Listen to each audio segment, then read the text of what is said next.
Hey everyone, you've made it to Authentic Story Making. My name is Micah, and this is officially the Booktube Newbie Tag. I've been running this channel for just over a year now, and I've done a couple Booktube videos, but I have not officially joined, so this is going to be that video.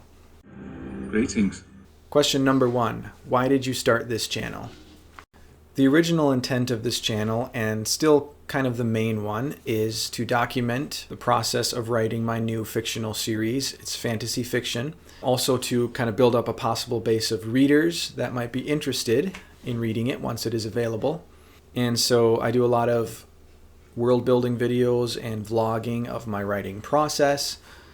But as I was getting into it, I kind of started getting mixed into the booktube side of it as well, and found very much that the process of authentic story making heavily revolves around reading and gleaning from other good stories that are out there. And so that is also going to be a main branch of this channel, is reading books and talking about them. Question number 2, what are some fun and unique things that I can bring to Booktube? Let's get down to the nitty-gritty. I think channels and Booktube are about as unique as the individual. Everyone's kind of got their own personality and energy that they bring to this community.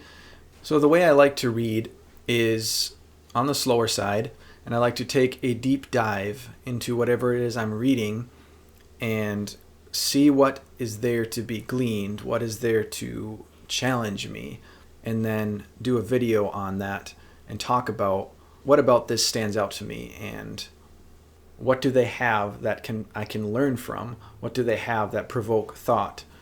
My most recent video, it was pretty short. I just gave some thoughts and then I read a poem, and I wanted to see the reaction of if it would be something interesting to watch, and it seemed to be. I really enjoyed that format, honestly. So I'm thinking moving forward on the Booktube side, I might actually continue that format where I will read an excerpt from a book that is standing out to me, maybe another poem, whatever it is. It's going to be something that I'm really into at the moment. I will be doing recent reads, although those might not be as frequent because I don't get through books as fast. And some of the books that I really enjoy reading tend to be longer books, so I'm in them for quite a long time. But with this plan, I won't have to actually finish a book to do a video on it. So I could be reading one chapter and this theme is standing out to me, and I will maybe read an excerpt and talk about it and dig into it, share my thoughts on it, and see what kind of thoughts you guys will post in the comments, and we can just kind of ruminate over it together. In the name of this channel is the word authentic, and that's what I'm trying to be in every video that I post. This channel is a hobby, and so I'm going to be focusing on doing videos that I enjoy. But I think that's the really cool thing about Booktube and everyone being so unique, is they bring their own kind of energy. I've tried to bring the kind of energy that other people do, and it just doesn't work. In the name of this channel, as much as I am trying to write authenticity into my stories, I'm also trying to put it into my videos and be as authentic and myself in them as possible. Question number 3, what are you most excited about for this channel? I think honestly the thing I'm most excited about is to be building a base or a community of fellow readers that are interested in the kind of stories that I am interested in, and who will be eager to read the things that I write, but also loved to discuss the kind of topics that I enjoy discussing, because it's centered around books, and specifically this community is Christian Booktube, so it's centered around Christian-based books, and that can be some of the hardest to find on the market, is Christian fantasy. So being here already and having a bit of a presence is a way to actually reach the kind of audience, the kind of readers that would actually be interested in what I'm writing. Question number 4, why do you love reading? This is one of the best questions on here. I think back to a scrapbook that my mom made years ago of some vacations that we took out west to Yellowstone. with a montage of pictures. She had this quote that is attributed to Mark Twain. It's very simple and short and concise. And that is 3 words: explore, dream, discover. And that's what I find I'm able to do when I read a good book, when I read a good story and I delve into a fictional world or whatever it be. It's the ability to explore ideas, to explore other worlds, places that I wouldn't be able to see otherwise. It's the ability to dream through characters and through action and through adventure, and to discover, and ultimately to discover the heart of the great story maker himself. I also love to read a lot of nonfiction books that really challenge me to think about things and to delve down into the base assumptions that shape my life. Everything that I build my faith on and belief system on, they challenge me to root down to those base foundations and think about them. And therefore, my foundations of faith become stronger. There's also the element of escapism. I think that's a common one. You read to escape the world that we are in and all the stress and whatnot.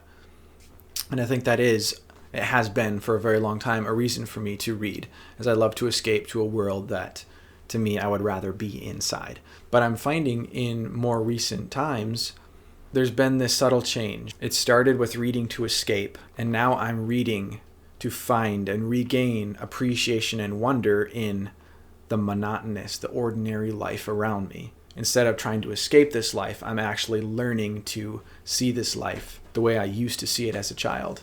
And so the escapism factor is actually kind of lessening, and it's helping me to appreciate more and more creation, relationships, everything to do with this life that we are in. Quite a powerful speaker, sir. I wonder you don't go into Parliament. Question number 5, what books or series got you into reading? So when I was a younger reader, maybe middle grade, I think the series that kept me going with reading, that really inspired me with reading, was The Boxcar Children. I loved digging into those books. I loved the mysteries. After that, it kind of went into The Hardy Boys, and those two really carried me for a lot of years. But as I got a little older, into my teens, and I kind of drifted away from those books, there was another series that really rekindled the love for reading, and specifically into a more advanced kind of book. And that was the Dragon King series by Stephen R. Lawhead. That book pushed me into the realm of higher fiction, in a sense, more advanced reading, and much more in-depth story and plot. I just got so immersed into the world of those books, into the characters, and it just was so alive in my imagination that I've loved it ever since. It's still one of my favorite series. Question number 6 is, would I have any questions for my favorite booktubers? And I feel like this one is probably the least answerable on this list because I've already asked questions when I have them to booktubers, so I don't really have any specifically. So I'm going to skip over that question. I do not need their advice. What challenges will be the hardest for this channel? And I think, kind of as I touched on earlier, I read slowly, kind of on purpose. I don't really have the ability to speed read and just take it in as well as some people. So I read slow on purpose, and for that reason, I don't get through as many books. So that is going to be the challenge, because to keep up with Booktube, I mean, you kind of have to have a constant flow of books read and reviewed. So that is going to be the main challenge, but I think I'm going to be able to actually use that to my advantage because, as I said earlier, the kind of videos that I like to do and plan on doing more of are deep dives and more discussory kind of videos where I will read excerpts, read a poem, read something that has been standing out to me, and then discuss why. I do have enough books read already behind me that I can pull out from that store to answer whatever tag videos I do in the future. The next question is, when did you start reading? And so I grew up homeschooled, and my mom got us reading as early as she could. I had a lot of children's books that I loved, but again, I think it was more middle school when I started reading the Boxcar Children that I really started reading for myself. So I would say middle school for that. Where do you read? And so, yes, currently when the weather is warm, my favorite reading spot is on our front porch.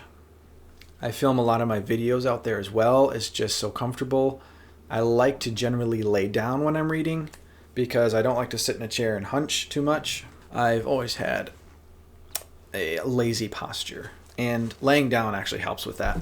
When the front porch is not available or the weather is not permitting, I will just pick a couch in the living room, or I will just be laying in my own bed. The final question is, what kind of books do you like to read?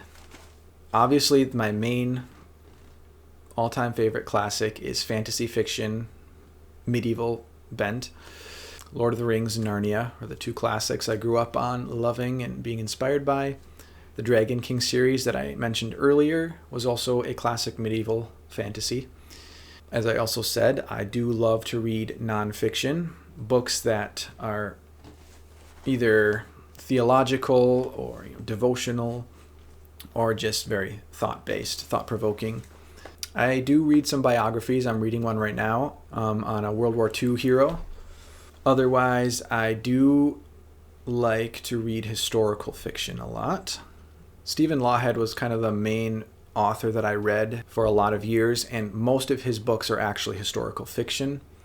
So that's what got me into it. I also really like Brock and Bodie Tenney. They write a lot of historical fiction. For most of my reading years, I actually was not into sci-fi, but last year I read the Space Trilogy by C.S. Lewis, and that really got me into it. That's the kind of series that people I talk to, they either can't stand or they love it. And I just happened to be one of those that ate it up. If you have any problems with that, you can leave now. I just got so much out of it. I just loved the exploratory sense, the classic sci-fi going out into space, but it also carried a more old world kind of feel to it on the planets that were visited by the protagonist. And I think that's why I was able to fall in love with it, because it had this technologically scientific, exploratory sci-fi classic element, but it was very much steeped in this ancient feeling, fantastical world. And now, because I enjoyed that series so much, I'm definitely open to reading more sci-fi. Also, of late, I have really been loving digging into the classics. There's so many for me yet to read. But one of the things I'm finding that I am getting out of classics and finding why I really do love classics a lot, and it's something that is generally missing in a lot of the more modern novels, even if they are medieval fantasy, is just that deeper layer to them. Let me explain. A lot of times I notice that modern authors are very plot and action driven, very much to just keep the excitement going, and very rarely is there a book that will actually have portions that will take time to slow down on a certain thought or idea and expound on it a little bit. Because I find that classics are very quotable, but a lot of modern books and novels that I do enjoy reading because they're exciting and they have that fantasy feel that I love, they just aren't quotable. Inconceivable!